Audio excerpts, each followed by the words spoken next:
it over to Macy Parker for roll call. Dan Pfeffer is going to do that for us Okay. today, Chief. All righty. Dan?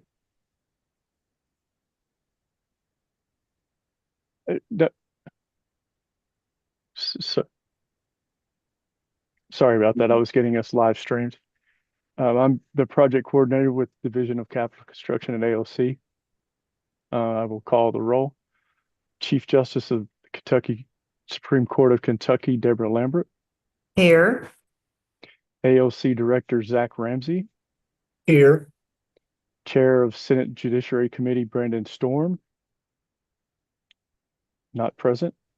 Chair of House Judiciary Committee, Daniel Elliott. Not present. Executive Staff Advisor of the Finance Cabinet, Teresa Walker. Not present. Court of Appeals Judge appointed by the Supreme Court, Allison Jones. Not present. Circuit Court Judge appointed by the Supreme Court, John T. Alexander. Present. District Court Judge appointed by the Supreme Court, Amy S. Anderson. Present. Chief Judge, County Judge Executive, appointed by the Governor, Todd Mansfield. Here. President of the Circuit Court Clerks Association, Tanya Terry. Here. Having 6 members of the committee, we have a quorum.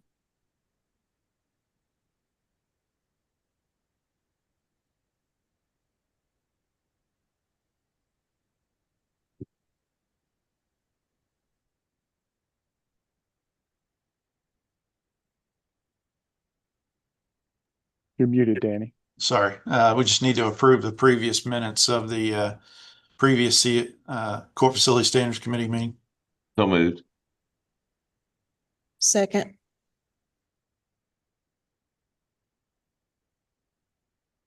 Those in favor? Aye. Aye. Aye.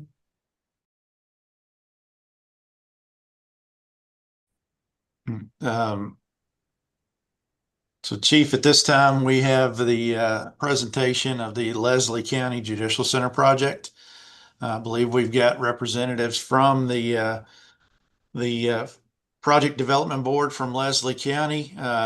Judge William Lewis is on with us as the chair of that.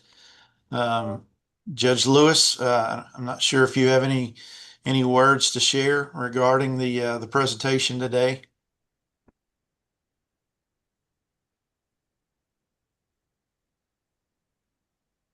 Well, I guess it's in your hands right now.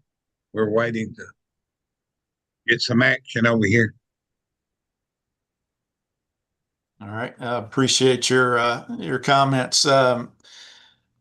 Chief, we've got our representatives from the design team from Summit Architects and Engineering. Sean Matthews will be presenting today. Also, we've got representatives from Codell Construction. Looks like Jim Codell is on with us. And representatives from our financial advisors. It looks like we've got, see who's on. Oh, Brian Skinner from RSA Financial Advisors. So at this point, I'll turn it over to Sean Matthews to make this presentation. All right.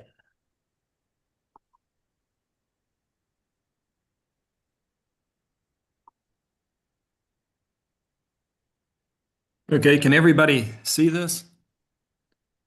Okay. Can everybody hear me okay? Yes. Okay. Yes. I'm typically used to making this presentation live, so virtual. This is my first time, so I apologize if I have some issues with the scrolling through the slides. But I'd like to thank you first for taking the time to allow me to present to you Leslie County Judicial Center.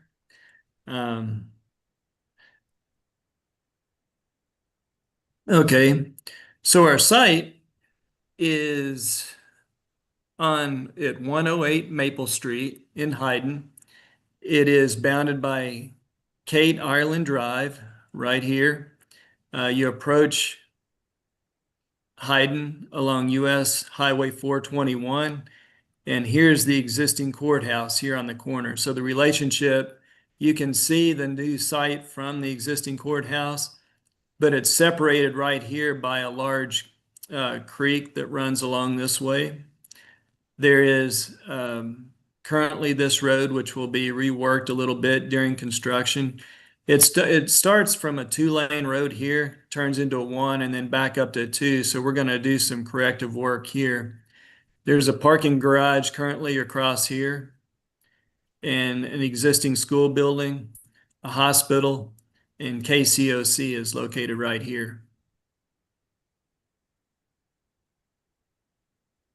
All right, so this is our site.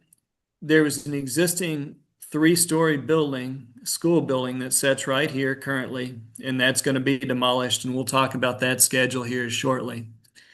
But here's the road right here that we were discussing that's going to be reworked, and it's going to allow access to the adjacent buildings currently right here. So our building is located on Maple Street. To the first floor is about a 10-foot elevation change.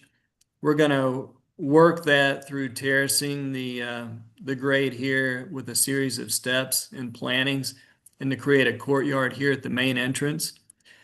So on the left side of the building, we're going to have, which is more public parking. There's 36 spaces plus 2 ADA spaces, and the dumpster is here. So the truck would come in, pull in, drop off, back out, and then pull out. Along the right-hand side of the building, there's 15 parking spaces and 2 ADA spaces. We had currently discussed that as being potentially staff parking for the circuit clerk right there, which is in this portion of the building. The Sallyport entrance is right here off of this area.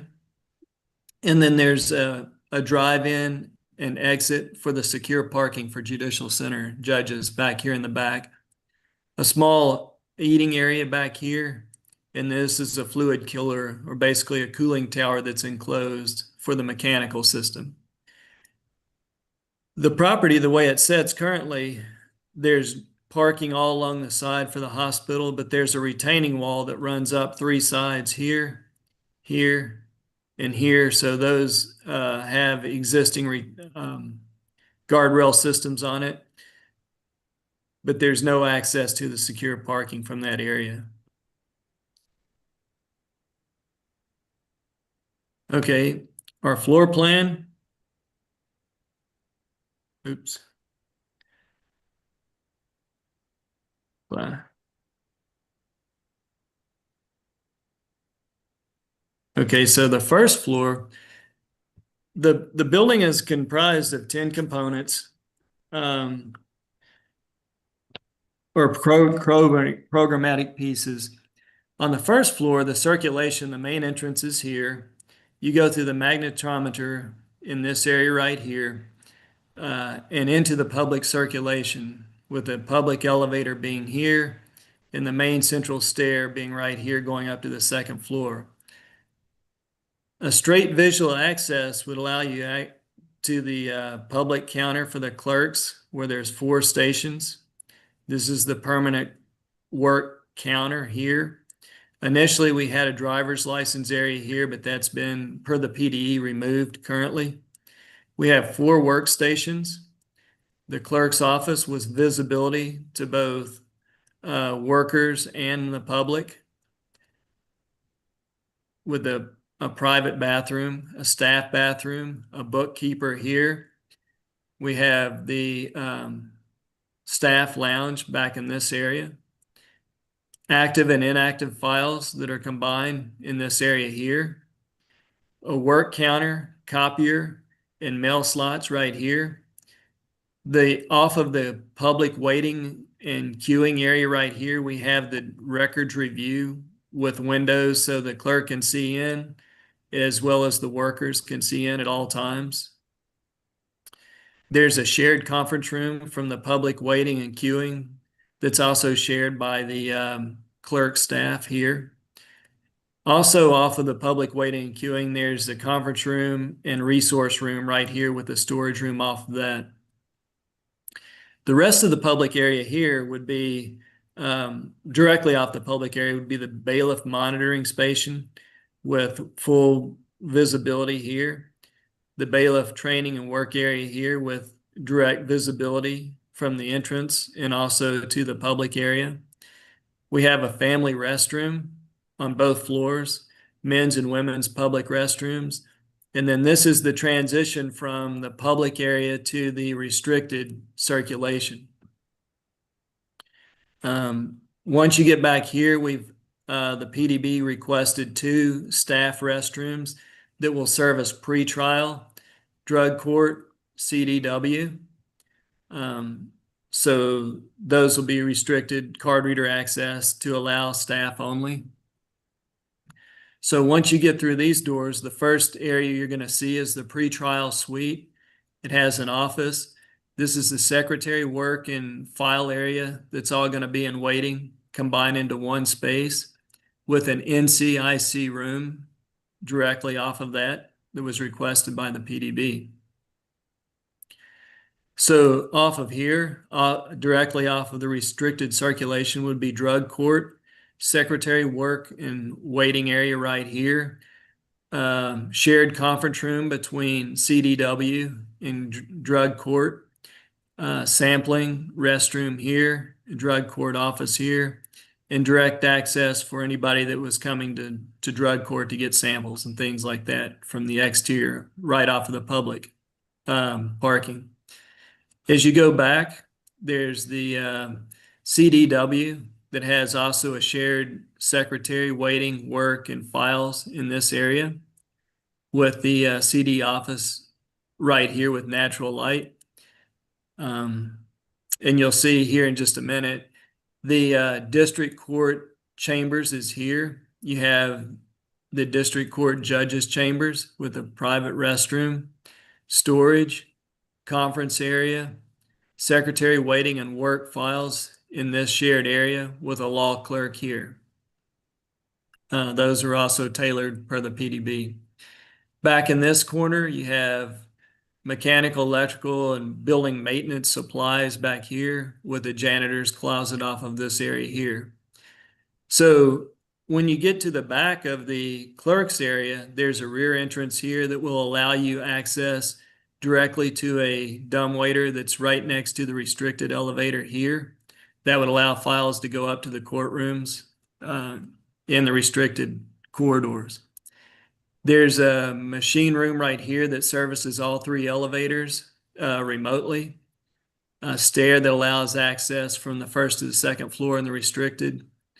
And then evidence storage here. And then an MDF room that's located off of this restricted circulation. So we've tried our best here to make the circulation as streamlined as possible and as efficient as possible, thus utilizing the majority of the square footage for program. The rest of this area down here would be your sally port, your secured entry for the prisoners, staging and prep, secure vestibule, and 2 holding cells, as well as the secure elevator.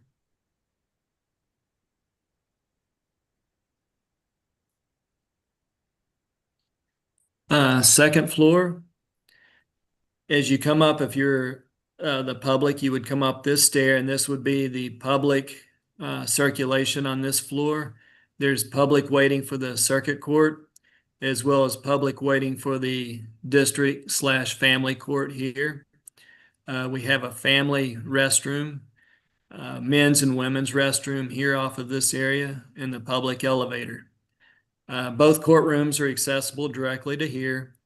And then off of this area right here, the PDB requested that there would be card reader access to be able to allow access onto this balcony for the staff to go out and enjoy the day, or if there's something going on, they could access that. So once you get into here, this is the circuit court room. attorney-client area here, vestibule, witness and victim, and then AV storage. We have spectator seating, jury, litigation tables, and this is the litigation area with the witness, judge, and staff here.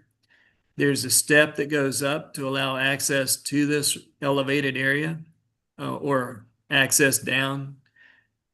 There's ADA access for the judge and right here from behind the bench, AV cabinet, trial storage, and then directly off of this is the jury deliberation, men's and women's restroom, and coffee bar. In order to get all the program to work out, we've shared the grand jury and jury spaces right here. So there is a waiting area right here, and we'll talk a little bit about that in the program. But on this side, we have the family / district court. Initially, this was a non-jury courtroom. The PDB requested that we make that a small jury courtroom. So we've actually increased the size of the square footage as well as the spectator seating. So currently in circuit court, we have about 148 plus 2 ADA spaces. And in the family district courtroom here, we have approximately 74 plus 2 ADA spaces. Similar to what we had in the other, to be able to fit everything in as efficiently as possible, we have AV storage here, trial storage. We have steps that allow access up to the judicial bench. The only thing we have to do is we would have to provide a chair lift at some point if we need to make that ADA accessible. We didn't have the room to put an 18-foot long ramp like we did into this space. So back in this area, combined between the district family courtroom and the circuit courtroom, we have the holding. Secure vestibule allows access into both courtrooms. There's your secure elevator, a group holding, another holding, and we have interview rooms off of those holding rooms. So you have direct access into both of those holding areas. Back here in the restricted area, you have a janitor / mechanical access from this area. This is your dumbwaiter access for files from down below the circuit clerk area, the restricted elevator, and then the stair down. So the family court judge would actually be part of the circuit suite right here, but the district judge would leave the chambers, go down the stairs or the elevator down into her space or his space right here below.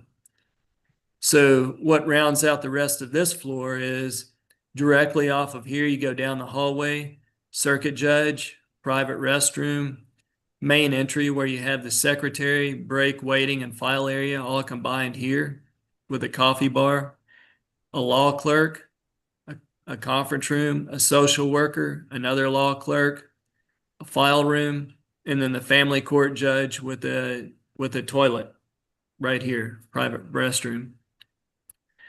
Over here, to make up for some of these spaces, additional square footage for the courtrooms and some of the other items that the PDB had requested, we have the attorney-client room and the witness-victim room. The attorney-client is also shared with the child waiting area here. We have child observation with the direct, like one-way glass here. The child restroom would be a shared space with the family restroom directly across here. So they would be accompanied from somebody so they can access that. Okay. Any questions on the plan? I do. This is District Judge Amy Anderson. In looking at the first floor, I have some concerns about the restricted circulation area on the left-hand side that goes to the district judge's areas. And even more so, the fact that there's an outside entrance allowing drug court participants who are drug testing to come in without coming through security. I don't think there should be any entrance that allows anyone to come in not being checked, because we terminate people from drug court. We give sanctions. They are upset with us. And once they are in that area, then they can open the door and be in restricted circulation without any restrictions. They would be able to get to your district judges. They would be able to get to the second floor to your circuit judges. There needs to be, okay, the hallway where the secure restricted circulation starts there between the pretrial office and the staff restroom, that actually needs to go back to after the CDW office and have a restricted door that does not let anybody get past it without a security card from that point on. You will have public coming to meet with the court designated worker. You will have public coming to meet with drug court. All of those offices can be key carded for security, but there needs to be a hard stop once you get past the CDW office to the judge's area, and there be a secured door that no one can get through. Somewhere right along in here. Yes, somewhere right along in there, just past that access, either probably Okay. in the MDF and where you can, where the clerks are then in the secure area and the judges are, so right there should So be right here? your door. Yes. Okay. Now, Sean, Yes. Sean, I think one of the things that we could do there is that MDF door could move down. That could become basically a card reader door that yes. only would be restricted access as well. And then off the corner of the top side of that MDF, we could put a door cutting that corridor off. Sure. Obviously the intent would still be that, we would have that as a restricted corridor from the lobby where the double doors are, but it would just be a separate card reader door at that point. Sure. And that would be easy to do. I mean, we can make those changes very easily. There's a different level between the security that you have for your staff in those offices and the access to all the secure areas where the judges are and getting to the courtrooms. Because once you're back there, you can get everywhere. Correct. And what we had talked about, we had actually met with Housing and Building and Construction about this and talking about security. And we were planning to have a card reader on this door actually to prevent people from getting access back into here if it's a public. But I see your still point. think it presents a security concern for your drug court staff, Mhm. because they also get mad at the drug court staff, and to not have them searched before they come in, to me, is a problem. So, Judge Anderson, if I can, Sean, I'll kind of explain. So this door from the outside would only be used if there is a situation where there's no security after hours For drug testing on Saturdays or for something drug like that. testing. Yeah. And it would be locked off at any other time. So we would set it would be card reader to where it would only be active either on weekends or after hours if they have to test. Okay, So thank that basically you're restricting everybody to that one area that has to come in and drug test without having them to, if we don't have security there, at the time that they're testing, they wouldn't have access to the rest of the building. Okay. And even So- if that door is not there, you still need that secure hallway situation taken care of. Yes. Yeah. Okay. Thank you for Yes. answering that question for me, Danny. The other one point I will make is that I'm not sure if the bailiff monitoring that's next to the public elevator is where the video cameras are. That I will tell you that in the 4 counties that I serve, that if the monitoring area is closer to the entrance, we have better success with our bailiffs monitoring. And I know that it's across the way, but it's that way in Taylor County and in Marion County for us. And we often do not have the live monitoring that we should have on occasion, because of its slightly being removed from the actual entrance. So it may be that those locations need to be considered switched, possibly. These two? Yes, for more effective. And we've actually talked about that. They're both essentially the same square footage. So this could easily be changed, and we would have direct access, visually all through this area. We can even add windows here for that matter, so they could see And what's is that going a on here. wall in the entrance? Is that a wall or is it just a half wall? This Yes. this is actually full glass, so you would have an exit that's enclosed, and this is all glass as well. So you come into a vestibule, and then into the monitoring area where the magnetometer and stuff would be setting here.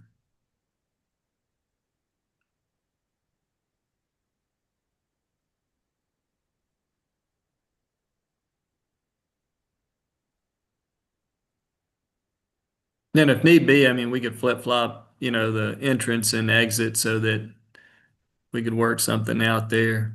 Just a comment and something for the board to consider as they keep moving on with that. Okay, but we could definitely switch those two if it's as simple as that. We could do that easily enough.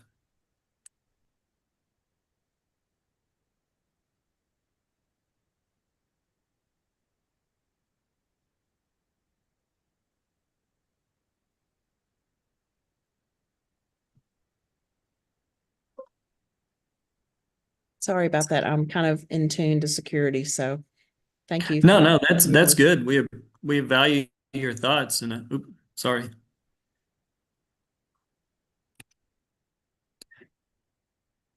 And then one of the other things I didn't bring up, but here where there's mechanical space here on the first floor, to keep everything as tight and as efficient as possible, I've utilized this space up here. This area here represents the top of the elevator shaft and the dumbwaiter, which is essentially right here. And there's an access ladder right here, which shows up right here. And then this is the top of the secure elevator, which is right here.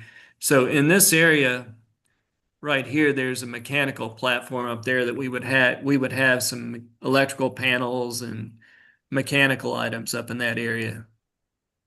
Because this is going to have a concrete cap on it anyway for secure purposes. So we're going to utilize that for mechanical space. It's up in the attic. How are we, I'm late to this game, of course, but how are we so far as floodplain issues as well in this spot? The floodplain, we're actually elevated pretty high. There's a creek that sets down there that flooded, significantly earlier in the year, but it got up as high as the parking across the road. But this building is also setting up 10 feet higher than the main road, Maple Street. So we are actually not in the floodplain where the building is. Okay, great. And one more question, if y'all see my head up really close to the screen, I'm trying to look at the plans. On the first floor, I see where the prisoners come into the building, but I don't see where they have access into the rest of the building. Is there a door there that I'm not seeing where they get into courtroom space or anything? Yes, the courtroom space. Shoot. So when they go up the elevator space here, this is the secure elevator from down below. They come into here, and this is where they enter into the courtroom. They enter into this courtroom here off of this secure vestibule. So essentially, once they come into the building on the first floor, they are limited to their holding areas on the first floor. They're transported up to the second floor where they have access to the courtrooms. Beyond that, they would go back down and out through the sally port. So it's limiting any kind of issues with I guess, prisoners getting loose or anything like that. And my internet broke up a little bit. I wasn't able to hear some of that. But if you go back over to the first floor, I couldn't see where the drawing showed access to that secure elevator from where they come into the building. Okay, so shoot. So Sally Port is here. So they would be brought in. They would come into the secure entrance piece, Oh, into gotcha. the staging and prep. They would go into the secure vestibule. They could be held on either either of these on the first floor, or they go into the secure elevator right here off of the vestibule. Gotcha. And that's when they come up here, and then they come out into this secure vestibule, and there's 2 holding cells with an attorney interview room right off of that. And then the holding cells would have restroom facilities in it as well. Thank you.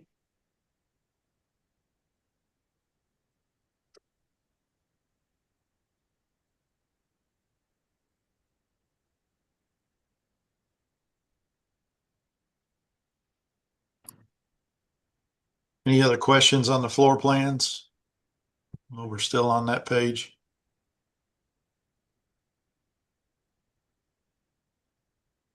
And I guess the last thing would be just, this is the judge's entrance into the restricted area from the secure parking back here.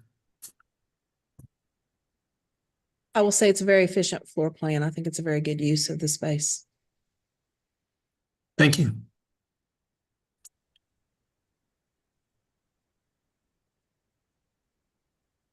Yeah, they had a lot of really good input from the PDB and Danny and Mark and everybody.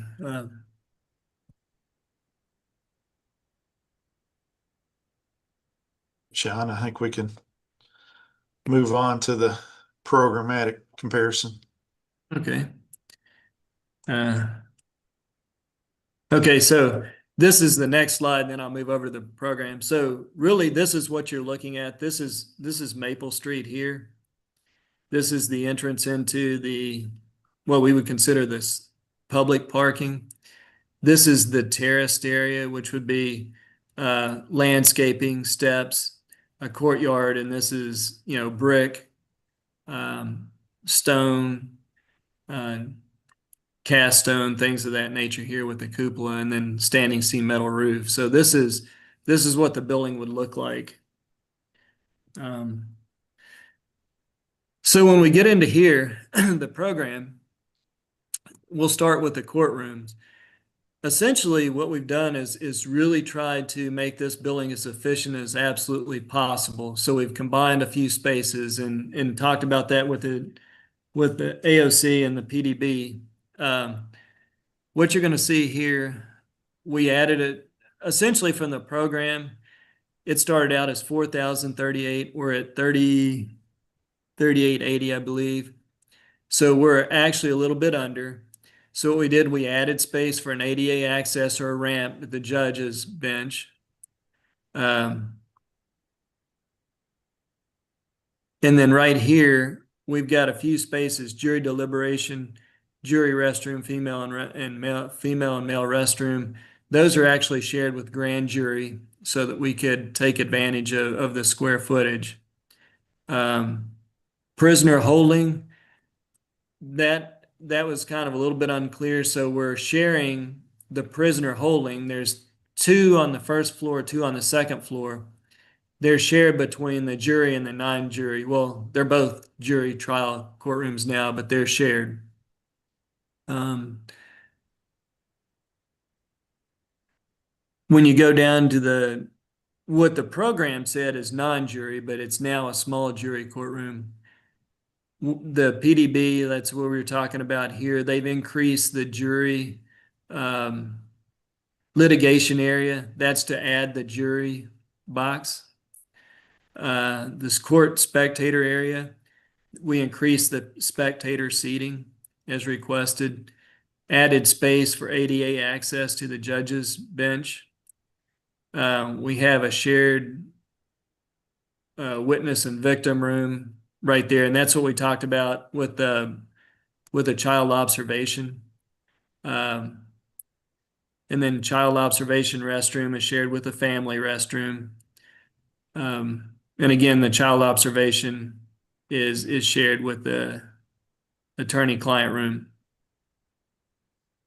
Going down the grand jury, this area here, again, to help make everything work, we were able to, and talked with them about this, sharing the jury deliberation and deliberation area with the grand jury, so that we could add some of the spaces that they requested. When you go down to the judges' chambers, we'll start with the circuit court judge first. The PDB added a law clerk's office and a social worker's office. And then these areas down here, storage, waiting, court, security, and staff break area, those are all kind of in an open kind of area. So they're shared. Then we go up to the district judges, and everything is essentially as programmed in that space. Going down to the conference and resource area, that's the one that you saw directly across from the circuit clerk's space there. That's where there would be a law library / conference area that could be utilized from the public or shared within the space. Prisoner holding facilities, we had talked about those. Circuit clerk area. The only thing that really changed from the program, the PDB did eliminate the driver's license area. And then instead of having two totally separate rooms for the active and inactive, the square footage is there for both, but they're combined. They're kind of right there together. That's something that they wanted. Then when you go down to the court affiliated and work support offices, one notable change in the pre-trial services that wasn't in the program was the NCIC room. They did add that space. And then moving down from here, the drug court, everything is pretty much as the program. Secure monitoring, like I said, those two rooms could be interchangeable. They're essentially exactly the same size. It's actually just 20 square feet bigger than what was programmed. We can change those either way. The public areas, the PDB added 2 staff restrooms that would be utilized by the CDW, drug court, and pretrial services. And then we've added a family restroom on each floor. The factored spaces, mechanical, electrical, MDF room, things like that are basically as programmed. It's actually in the actual first or second floor, it's significantly smaller, but we did put those spaces up on the platform in the attic space, utilizing space that would otherwise be wasted space. The circulation, we're well under the programmatic space by 10%. They had 5,140 square feet. We're at 4,626, meaning the building's as efficient as we could possibly make it. Facilities maintenance and storage, we're where we need to be there. So then you come down to this area here. This is the breakout. But the biggest thing to notice is the square footage. So we were able to keep this as efficient as possible by utilizing and sharing some spaces, but keeping the corridors and things like that as efficient as possible. The program space was 23,996. And then after we've worked the plan and everything, we're at 22,736. So we're roughly 5% under the programmatic space. And the reason for that is the budget, obviously. The building itself, that's just programmatic space, but the building itself, gross square footage wise, is 25,594, which is obviously bigger than the program square footage. So that's the reason why we tried to squeeze things as tight as possible to fit within the budget. Any questions there?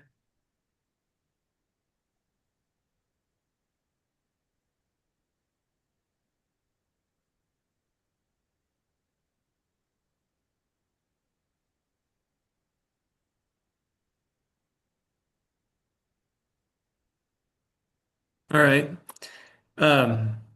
If there were any questions, I'd move on to this which is the schedule. And I'm just going to touch on some key dates. First of which, the PDB has been waiting patiently to start with demolition. So if so we'll start there. So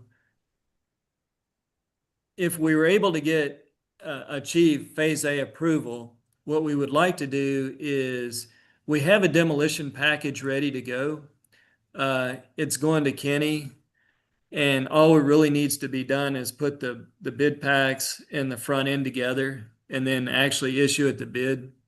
So we were hoping that if everything goes well at the next PDB meeting, we could actually request authorization to release that to bid. So we were thinking the demo would actually take place. The demo bidding would actually take place August the 11th through September the 3rd. And that may need to be adjusted just slightly for Labor Day weekend. But the start of demolition, we could see being September the 22nd and completing December the 15th of this year. Now, prior to that starting, a hazardous material abatement would actually take place between September the 8th and September the 22nd. So that would be to get rid of the existing building. The parking lot areas and stuff like that, we would keep there as long as possible to be able to use for layout space, construction activities, and things like that. Those would be removed as needed as time goes on through construction. So Phase B, we could see that starting after all of the paperwork and approvals and things like that. We could see Phase B starting on August the 7th and running through October the 2nd, essentially 2 months duration. Phase C, we were planning to start that November the 10th of this year, and that would run through April the 20th of 26, essentially 5 months. Construction, we see that, talking with Codell, that would be a 20-month duration starting July the 21st of 26 and extending through March the 20th of 2028. And that would be substantial completion. Then final completion would be one month after that, which would be April the 24th of 2028. And then I can talk with you about any milestones in between, but that's basically the key points. The rest of them are more internal reviews and PDB meetings that happen the first Thursday of every month. So, and we can go over any of these items that you would like to.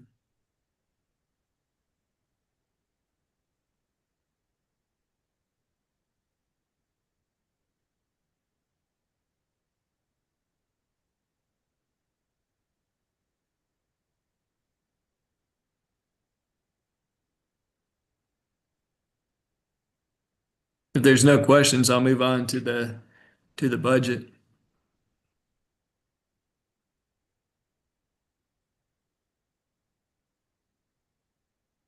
Yeah, I think we can go ahead and move on. Okay. And I guess this is where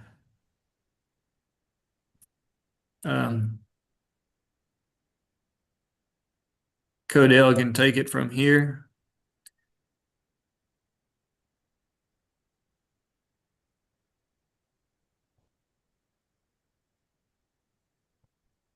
Thank you, Sean, and thank you, Chief, for the opportunity to be here today.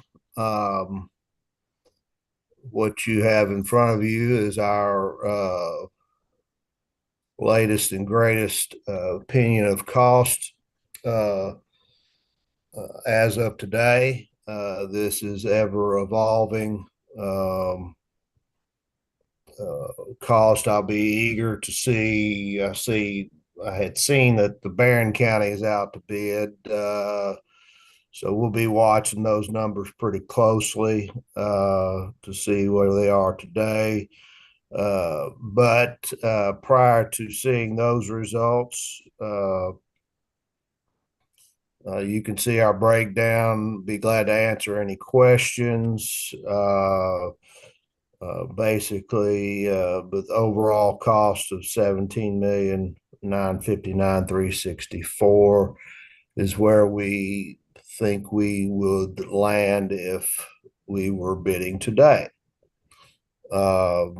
It's hard for us to have crystal ball to know where they will be in a year from now, but we will be watching, continuing to monitor. I have two people that do nothing but watch numbers and put together cost estimates.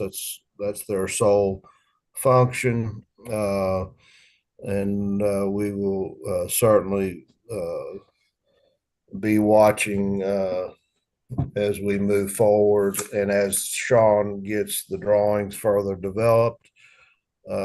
This estimate will be updated throughout the design process.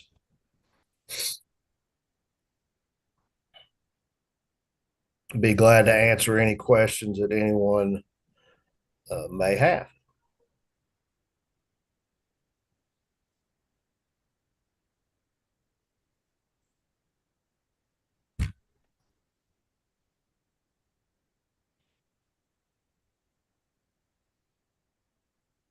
There's no questions. I think our next report will be from our financial advisor, just talking about the total construction cost and all of our soft costs and whether or not that fits within our use allowance and how that fits within our use allowance. So, Sure. Thank you, Danny. Thank you, Sean, Jim, Chief. Thank you. We, if you can scroll down just maybe to the first page, yeah, I'll just kind of give an overview of what we do typically when we finance these. So to get through some of the initial site work and initial costs through here, we've issued something already in 2024 called bond anticipation notes that generated a little over $2 million to finance some of the initial demolition and things like that. From there, once we get the final bids, construction bids, we then sell the long-term bonds. The long-term bonds annual debt service have to fit in something called a use allowance. So annually, the use allowance for this project is $1,551,000, meaning our annual debt service needs to be below that. So what we do now, and over the past few years, obviously construction costs keep going up. Lately, interest rates are up. If you look at a 20-year history, they're not too bad. But if you look at a 5-year history from where we were in 2020, our interest rates are probably double where we were. So that's a fluid situation. Much like Jim said on the construction costs, the interest rates will dictate kind of how much you can afford within that. So similar to going to get a mortgage, you have this much cash flow coming into your household. Here's how much you can afford for a house. Ours is this use allowance. So Sean, if you'll wait, well, so what we've run is a 20-year estimate and a 25-year estimate. Traditionally, these have been paid off in 20 years. Recently, with the increased costs and increased interest rates, there's been a few that have had to go beyond that to a 25-year issue, assuming we get approval to do that. So Sean, if you can scroll down just to the next page. Basically a wall of confusing numbers here for you. This is based on estimates from a couple months ago. You'll see at the top, I've got 2025. We won't be selling bonds in 2025. We just date it kind of as of our estimates for our interest rates and our construction. So, we haven't issued these bonds yet, just an estimate. These won't be issued until after we get all the bids, like we said. So, we take basically that use allowance and back into what we can afford, and then right here, we're comparing it to what we would need. So this sources and uses of funds, I'll try not to bore you too much. Basically, we'll have some extra money from the bond anticipation notes we talked about, that will contribute to that payoff and to the project, whatever funds were not used, and then we'll need to borrow the rest in long-term debt. For the 20-year issuance, based on the latest estimates, we've got what we call a negative rounding amount, meaning there would not be enough money with a 20-year issue to finance this project. So Sean, if you want to scroll down, I don't want to get too far into the weeds here. We'll just go to the next page. And it shows so page 3 shows the sources and uses for a 25-year bond issue. With that same use allowance, you'll see we now have a positive rounding amount of about a little over $1 million. So, rough terms with these estimates, it would take about a 23-year bond issue at that use allowance to fund construction. So, as this goes along, like Jim said, we see other projects coming in. We're in the market quite a bit, so we can judge where interest rates are. This will be a fluid process as far as how long does the bond issue need to be? Is the use allowance enough to fund construction?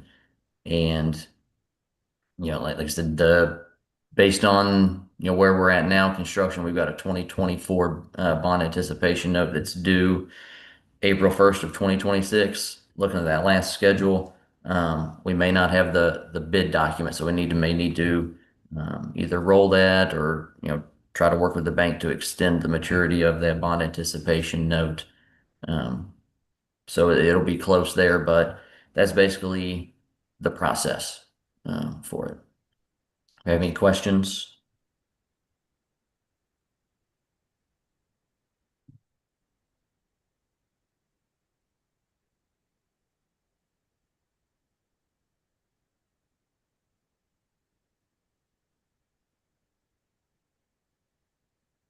All right. If there's no questions regarding the plan of finance or the project schedule, Chief Justice Lambert, at this time, I think what we would want to do is just ask the board for a motion to move forward with approval of the Phase A schematic design. And if there are any corrections or changes that are requested by the Court Facility Standards Committee, that be included into that motion. Judge Anderson, as you have alluded to, we may want to look at circulation paths and make that part of that motion. So I'll move that we approve the design with the appropriate changes presented by Judge Anderson and others. Is there a second to the motion to move forward with the design change as suggested for security purposes by Judge Anderson? I'll second that. Any discussion? What's there some other changes with the bailiffs also? Are we include that with my motion as well? So, Okay. Any further discussion? Hearing none, all in favor, say aye. Aye. aye. Are there any nays? Hearing none, the motion passes. all right. At this time, I do have a report on other capital construction projects that we have ongoing or under design that have been through the Court Facility Standards Committee meeting, all but Graves County. So Chief, if you're good with that, I'll go ahead and share my screen and give a report. Excited to hear. Thank you.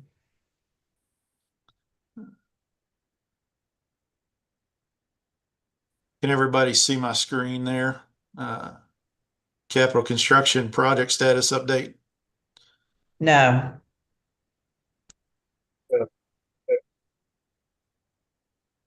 Now I Are you can. able to see that now? Okay.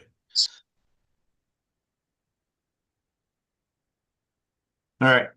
So just to give you an update on some of our projects that we have ongoing, projects that are completed. We have recently completed the Madison County Courthouse renovation and addition project. That is a 35,364 square foot facility with the addition that was added. This was a renovation to a historic, over 150-year-old building. That project was completed on April 24th of this year, and we moved in on April 12th, started occupying, and had a building dedication on the 23rd of May. So very, very proud of this project. The community is very proud, and hopefully this historic building will serve us for years to come. And projects that are currently under construction that we haven't completed yet. The Bath County Judicial Center, which is a 21,500 square foot building that is under construction currently at 80% complete. And that's scheduled for substantial completion on October 31st of 2025. The Crittenden County Judicial Center project, which is 23,050 square feet, is under construction with 6% construction completion at this point. Foundation work is ongoing, and we anticipate structural steel to be the next part of that project. The scheduled substantial completion of that project is January 24th of 2027. The Oldham County Courthouse renovation and addition, that is a 53,838 square foot building with the addition that was added. That is 96% complete at this point, with scheduled completion of July 22nd of 2025. However, there could be delays in the completion of that because of a woodworking manufacturer that went out of business that was providing our finished woodwork throughout the building. And they have since May have gone out of business, and the construction manager is currently working with the bonding agent to get a replacement for that project. So the tentative move date is September 1st, but obviously that could change depending upon if we have any further delays. The Scott County Hall of Justice, that's 68,500 square foot building. That is under construction at 17% completion. The scheduled substantial completion for this project is November 15th of 2026. And projects that we currently have under design, but haven't started construction. The Barron County Judicial Center, that is out for bid right now. That is a 58,329 square foot facility.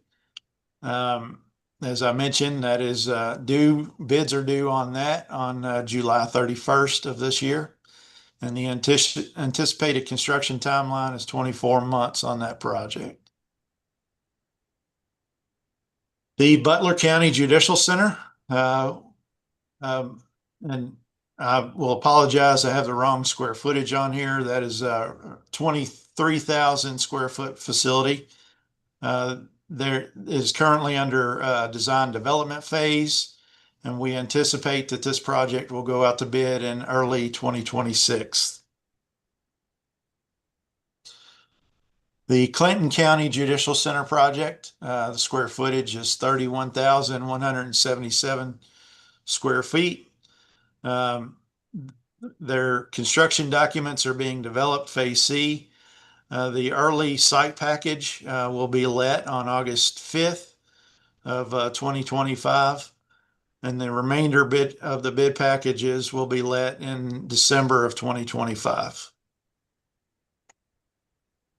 The Graves County Judicial Center project. That project is, we have just started the schematic design on that. We've got option to purchase agreements in place are being signed for approximately 2.08 acre site that is on the corner of Broadway and 7th, which if you're familiar with Mayfield and the existing courthouse, it's basically diagonal just to the north of the existing courthouse site.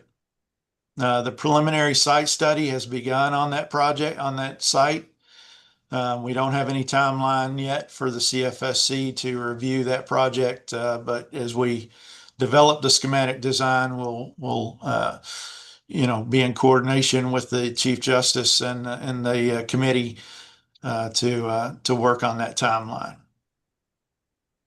And then other projects that the 2024 General Assembly authorized. Caldwell County, Clark County, Greenup County, Knox County, and Owsley County. The PDB, Project Development Board orientation for those projects is scheduled for July the 25th of this year. And that will be at the AOC for all boards. And then the regular meetings of the PDBs will begin after that orientation takes place. And then one final project that I'll share that the Court Facility Standards Committee does not need to take action on is the Court of Appeals building. And that's a 21,500 square foot design currently. And we are in phase B design development with an anticipated bid of mid to 2026 on that project. So any questions that you all have related to our ongoing projects?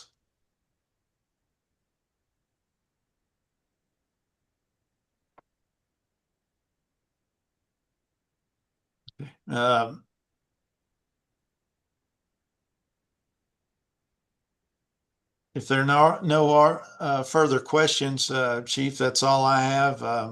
And I think we at this point can go ahead and can adjourn the meeting. There being no further business, may I have a motion to adjourn? So moved. And I will second Tanya Terry.